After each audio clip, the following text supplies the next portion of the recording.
नमस्कार दोस्तों, स्वागत है आपका बुकशेल्फ चैनल पर।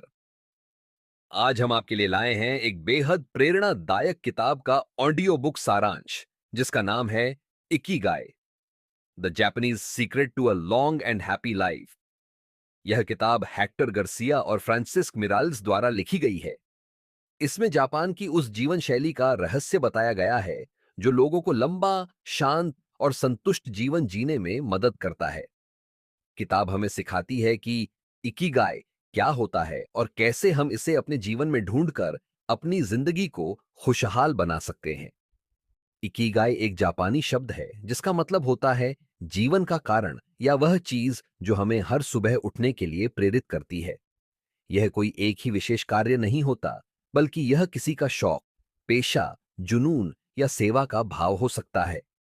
यह किताब हमें यह सोचने पर मजबूर करती है कि हम क्यों जी रहे हैं और हमारे जीवन का असली उद्देश्य क्या है। जब हम अपने इकिगाई को पहचान लेते हैं, तो हमारा जीवन न केवल लंबा होता है, बल्कि खुशियों और संतोष से भर जाता है। ओकिनावा, लंबी उम्र का रहस्य किताब की शुरुआत जापान के एक छोटे से द्वीप ओकिनावा से होती है। यह जगह इसलिए खास है क्योंकि यहाँ दुनिया के सबसे अधिक 100 वर्ष से अधिक उम्र के लोग रहते हैं, और वे केवल जीवित ही नहीं रहते बल्कि स्वस्थ, सक्रिय और खुशहाल जीवन जीते हैं। किताब के लेखक हेक्टर और फ्रांसिस्क वहां की यात्रा पर जाते हैं और इन बुजुर्गों से मिलकर उनकी जीवन शैली को समझते हैं। वे जानना चाहते हैं कि आखिर इन लोगों का रहस्य क्या है कि ये इतने लंबे समय तक बीमारियों से दूर, मानसिक रूप से शांत और हर दिन सक्रिय रह पाते हैं। लेखकों ने ओकिनावा के ओगिमी गांव में समय बिताया, जो लंबी उम्र की राजधानी के रूप में जाना जाता है। वहां के बुजुर्ग सुबह जल्दी उठते हैं, हल्का फुल्का काम करते हैं, बागवानी करते हैं, मिलकर चाय पीते हैं और अपने दोस्तों से गपशप करते हैं। कोई भी अकेला नहीं है, सबका एक समूह होता है जिसे जापानी में मोआई कहा जाता है। इस समूह में लोग एक दूसरे की भावनात्मक और आर्थिक मदद करते हैं। इकिगाई के 4 स्तंभ लेखक बताते हैं कि इकिगाई को समझने के लिए हमें 4 चीजों पर ध्यान देना चाहिए। एक, साहब क्या करना पसंद करते हैं, वह चीज जिससे आपको खुशी मिलती है। 2, आप किस काम में अच्छे हैं, आपकी प्रतिभा या योग्यता। तुम 10 दुनिया को किस चीज की जरूरत है, समाज में उसकी उपयोगिता। 4, आप उस काम से कमाई कर सकते हैं, उसका व्यावसायिक पक्ष। जब ये चारों चीजें किसी एक काम में मिल जाएं, तो वह आपका इकिगाई बन जाता है। इसका मतलब यह नहीं कि इकिगाई हमेशा कोई बड़ा उद्देश्य हो। यह एक छोटा सा काम भी हो सकता है जो आपको अंदर से जीवंत महसूस कराए। सुबह उठने की प्रेरणा, ओकिनावा के लोग कभी रिटायर नहीं होते। उनके लिए उम्र सिर्फ एक संख्या है। वे हमेशा कुछ ना कुछ करते रहते हैं, चाहे वह खेती हो, सिलाई हो, खाना बनाना हो या समाज सेवा। वे जानते हैं कि बिना उद्देश्य के जीवन अधूरा जीवन होता है। वे हर सुबह उठकर किसी काम में लग जाते हैं, और यही उनकी लंबी उम्र का राज है। वे कहते हैं कि शरीर तभी स्वस्थ रहता है जब मन खुश और उद्देश्य से जुड़ा हो। जापानी संस्कृति में एक और अवधारणा है, काइजन, जिसका अर्थ है लगातार सुधार करना।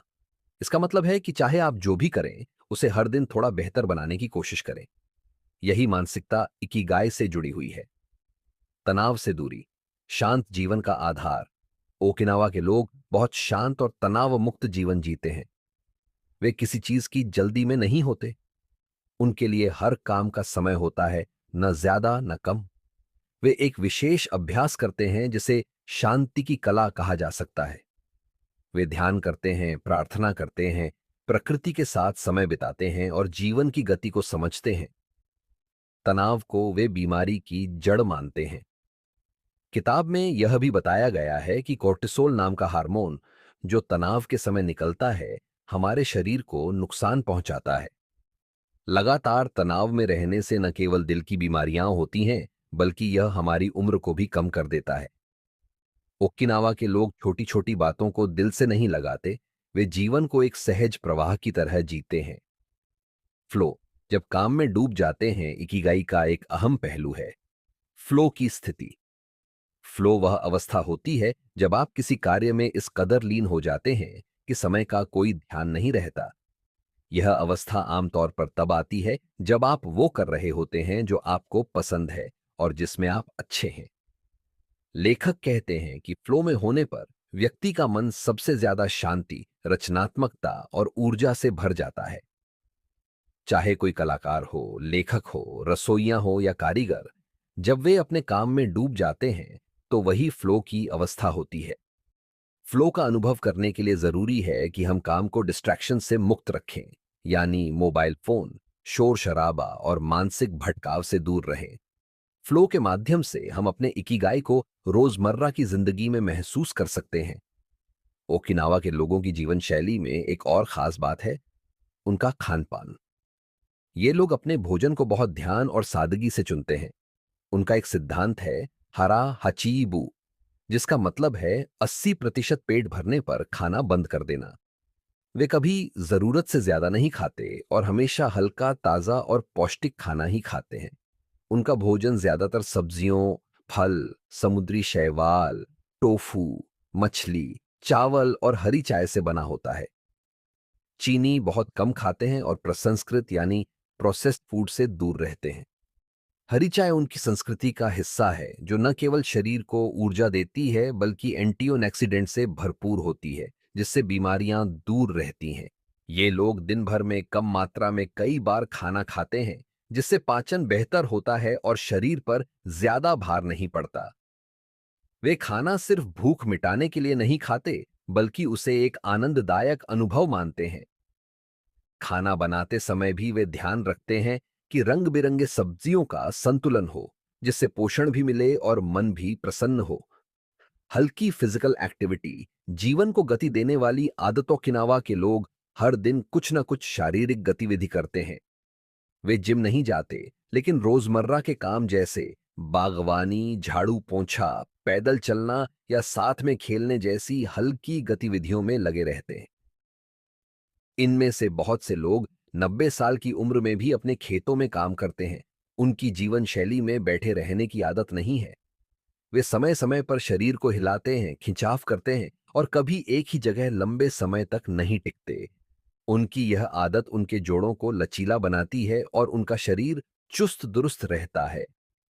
किताब में लिखा है कि रोज 30 मिनट की हल्की गतिविधि जैसे टहलना या स्ट्रेचिंग जीवन को कई वर्षों तक बढ़ा सकती है। ओकिनावा के बुजुर्ग योग जैसी क्रियाओं का अभ्यास भी करते हैं।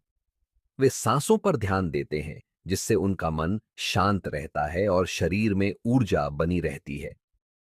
मोआई सामाजिक रिश्तों की शक्ति एक और बड़ा कारण, जिसकी वजह से ओकिनावा के लोग इतने स्वस्थ और खुश रहते हैं, वह है उनका मजबूत सामाजिक तंत्र। यहां लोग अकेले नहीं रहते, हर किसी का एक मोआई होता है। मोआई एक छोटा सा समूह होता है जिसमें 4 से 5 या कभी कभी 10 लोग मिलकर जीवन भर एक दूसरे का साथ निभाते हैं।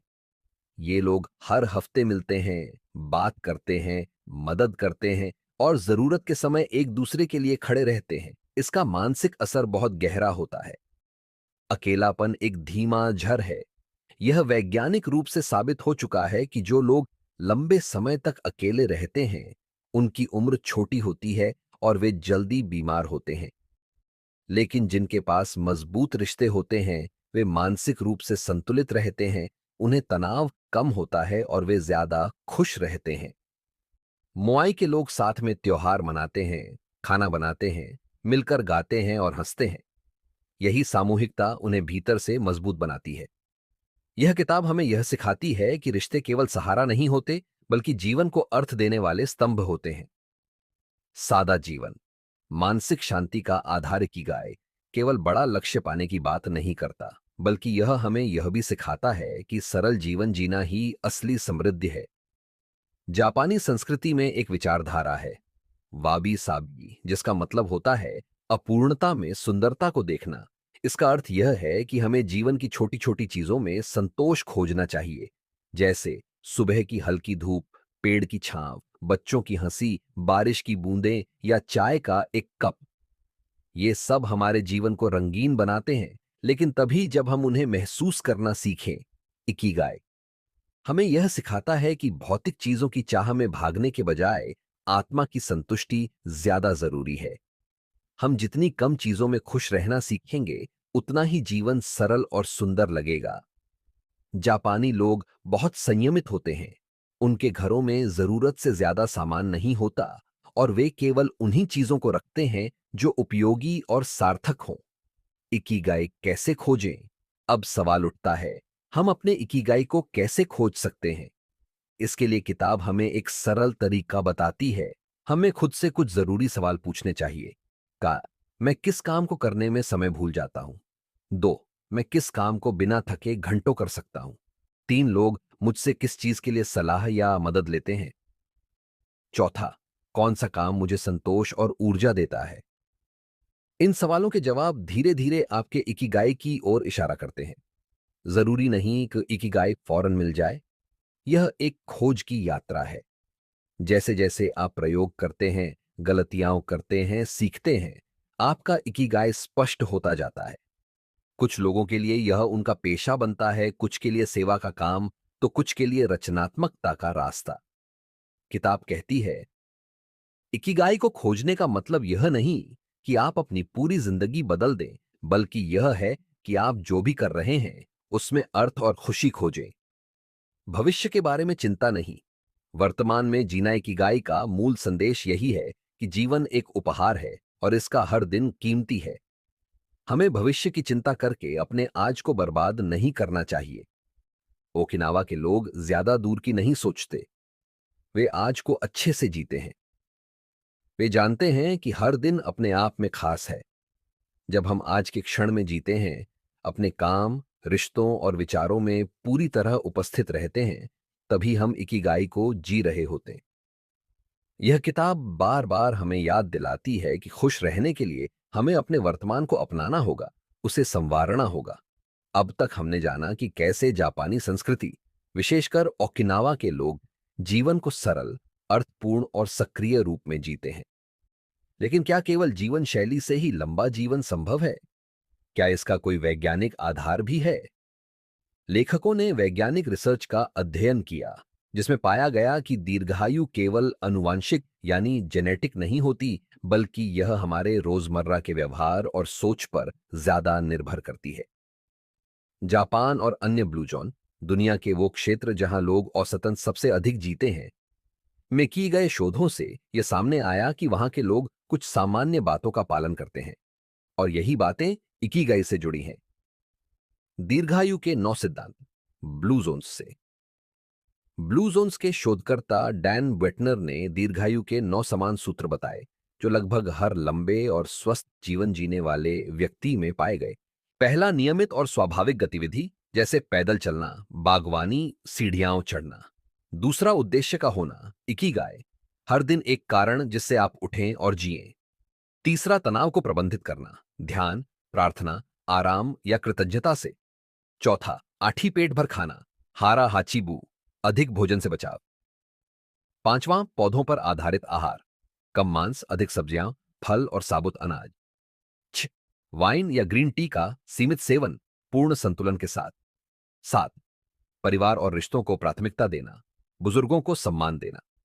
8, सामाजिक समूहों का हिस्सा बनना, मोई, अकेलापन नहीं। 9, आध्यात्मिक या धार्मिक जीवन, आस्था से मानसिक शांति। इन सिद्धांतों में से अधिकतर बातें इकिगाई की अवधारणा से गहराई से जुड़ी हैं। खुशी और लंबी उम्र के बीच संबंध इकिगाई केवल लंबा जीवन नहीं सिखाता, बल्कि अच्छा और सार्थक जीवन जीने की राह दिखाता है। वैज्ञानिक शोध बताते हैं कि जो लोग अपने जीवन में अर्थ और उद्देश्य महसूस करते हैं, उनका मानसिक स्वास्थ्य बेहतर होता है, तनाव कम होता है और प्रतिरक्षा तंत्र मजबूत होता है। इकिगाई एक आंतरिक ऊर्जा की तरह है। यह आपको बुढ़ापे में भी प्रेरित करता है, आपकी आत्मा को जीवंत रखता है और आपको समाज से जोड़े रखता है। किताब में बताया गया है कि अकेलापन और उद्देश्यहीनता मौत के सबसे गहरे कारणों में से एक हैं और इकिगाई उनका सबसे शक्तिशाली उपचार है। इकिगाई केवल जापान तक सीमित नहीं, हालांकि इकिगाई शब्द जापानी है, लेकिन इसका संदेश सार्वभौमिक है। हर संस्कृति, हर समाज में लोग अपनी अपनी तरह से इकिगाई जीते हैं, बस नाम अलग होता है। कोई शिक्षक को पढ़ाकर संतोष पाता है, कोई कलाकार चित्र बनाकर, कोई किसान खेत में काम करके और कोई माँ अपने बच्चों की देखभाल करके। इकिगाई का मतलब है अपने जीवन को उस कार्य से जोड़ना जिससे आप भीतर से जीवित महसूस करें। और यह कार्य छोटा हो सकता है या बड़ा, व्यक्तिगत हो सकता है या सामूहिक। असली बात है आपके दिल और उस काम के बीच जुड़ाव। इकिगाई को हर दिन जीना। अभ्यास की बातें। लेखक हमें कुछ छोटे लेकिन असरदार अभ्यास करने की सलाह देते हैं जिनसे हम इकिगाई को अपने जीवन में शामिल कर सकते हैं। सुबह जल्दी उठें और शांत समय में दिन की योजना बनाएं। हर दिन कुछ ऐसा करें जिससे आपको सच्चा आनंद मिले, जैसे लिखना, पढ़ना, पेंटिंग, सैर या संगीत। डिजिटल डिस्ट्रैक्शन से दूर रहें। फोन, सोशल मीडिया को सीमित करें। अपने मौज बनाएं। परिवार या दोस्तों के साथ समय बिताएं। ध्यान और मौन को आदत बनाएं। दिन में 10 से 15 मिनट चुपचाप बैठें। अपने कामों को फ्लो में करें, ध्यान भटकाए बिना, पूरी तल्लीनता से। जीवन की छोटी छोटी बातों के लिए कृतज्ञ रहें। ग्रेटिट्यूड जर्नल रखें। लेखक का अंतिम संदेश हेक्टर गार्सिया और फ्रांसेस मिराल्स इस किताब के अंत में एक गहरा और सरल संदेश देते हैं। आपका इकिगाई कहीं बाहर नहीं है, वह आपके भीतर है। बस आपको उसे सुनने की कला सीखनी है। आप जो हैं उसे स्वीकार कीजिए और जो आपको भीतर से जीवंत बनाता है वही करिए। यही जीवन का सबसे बड़ा उपहार है। वे कहते हैं कि इकिगाई कोई मंजिल नहीं बल्कि एक यात्रा है, और इस यात्रा में हर दिन एक नया अनुभव है। अगर आप हर सुबह अपने इकिगाई से जुड़कर जागते हैं तो आपको किसी बड़ी सफलता या प्रसिद्धि की जरूरत नहीं। आप पहले से ही सफल हैं। समापन। इकिगाई एक अमूल्य जीवन दर्शन। तो दोस्तों, यह था किताब इकिगाई का विस्तारपूर्ण सारांश, जो केवल लंबी उम्र की नहीं बल्कि एक सार्थक और संतुलित जीवन की चाबी है। इस किताब से हमें यह सीख मिलती है कि जीवन को छोटा या बड़ा नहीं, गहरा और अर्थपूर्ण बनाना चाहिए। उद्देश्य के बिना जीवन केवल जीना होता है, महसूस करना नहीं। तनाव, व्यस्तता और भागदौड़ में हम अपने इकिगाई को खो देते हैं, लेकिन वह कहीं गया नहीं, बस ध्यान मांगता है। इकिगाई को ढूंढना एक साधना है और उसे जीना एक उत्सव। बुकशेल्फ चैनल पर इस तरह की प्रेरणादायक ऑडियो बुक्स के लिए जुड़े रहिए। अगर आपको यह वीडियो पसंद आया हो तो लाइक करें, सब्सक्राइब करें और अपने दोस्तों के साथ शेयर करें, ताकि वे भी अपने इकीगे की ओर एक कदम बढ़ा सकें। धन्यवाद। आपका दिन शुभ हो और आपका जीवन इकिगाई से भरपूर हो।